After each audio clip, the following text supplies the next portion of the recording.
Contracts and creativity are two words that aren't put together too often. They seem like the complete opposite of each other, hence why we don't use them very much. But what if I told you that contracts are actually really good and really helpful when freelancing in your creative career? In this video, I'm going to show you why contracts should be used in your creative business, whether you're a freelance logo designer or just a graphic designer or someone else is just doing something freelancing. So when we think about contracts, we actually get the wrong idea of them. Most of the time we think that they're dividing us and that they're actually stopping us and keeping rules in place. And I must admit, some contracts will definitely do this, so you've got to be careful what you're signing. But other times when we're doing contracts or we're signing them with different creatives, or whether you're getting a contract from your designer or from your client, like an NDA, you have to look at it in a different way. Chances are that if you're a designer and you're just starting out, you may not be using a contract because you don't want to put off the client. We get this sort of idea in our heads that if we don't use a contract,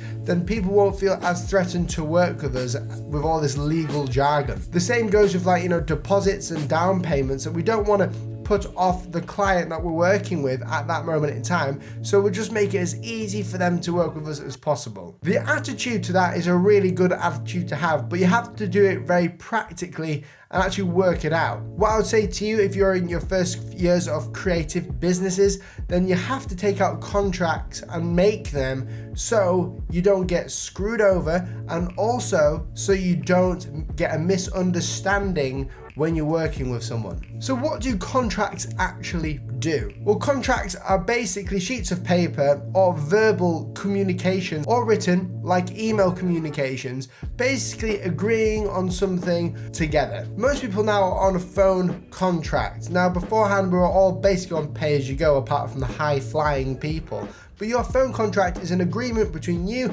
and the company that you're with that you will pay a certain amount every month for their service. You sign contracts when you sign up to Facebook or when you agree to the terms and conditions. You are signing the contracts then by clicking buttons or by signing your signature on your phone contract. If you're a freelancer, why do you need a contract? I could go into all these scaremongering stories about things that have happened to me and other designers about why you need a contract. But in reality, it doesn't happen that often. Most of the people that you'll work with aren't going to screw you over, and they're not going to be nasty to you. They're going to be nice and they're going to pay you. So we need contracts for other reasons aside from just paying us. One of these reasons that I always tell the client that I'm working with at that time is so that we understand and have expectations for each other when we're working. I love contracts when I'm working with clients, not just because I know they'll pay me, but mainly because we've talked about everything that we want to do and now it's down on paper.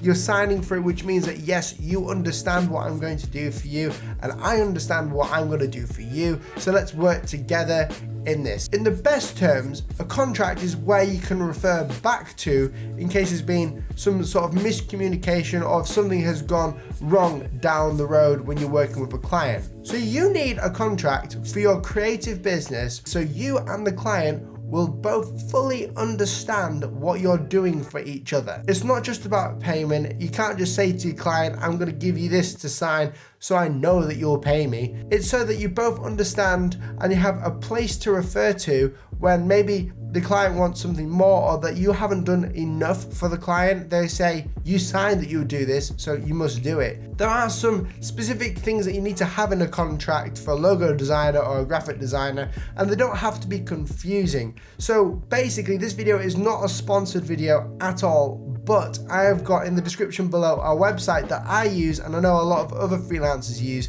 to write up their contracts. Basically, this website is called shakelaw.com. Again, this is not a sponsored video, but shakelaw.com are amazing. You basically have an account, you create a contract through templates that are there. It's all free unless you want the premium version. And basically, you just write up all the information, all the relevant things there. And it has everything you need for a basic contract to work with someone. And it's so easy to sign. You can send it to them to sign as well, all on their email. Very easy. Anyway, guys, thank you so much for watching this video, and thank you so much for 60,000 subscribers. I'm going to be having some new videos coming out in the next couple of weeks. I'm glad that you've liked all the different videos that I spent more time on these past couple of weeks. I've got a lot of work on now, which is why the videos have been a bit less, but it's okay because you guys are enjoying them. Anyway, thank you so much for watching, and I'll catch you in the next video. See you later.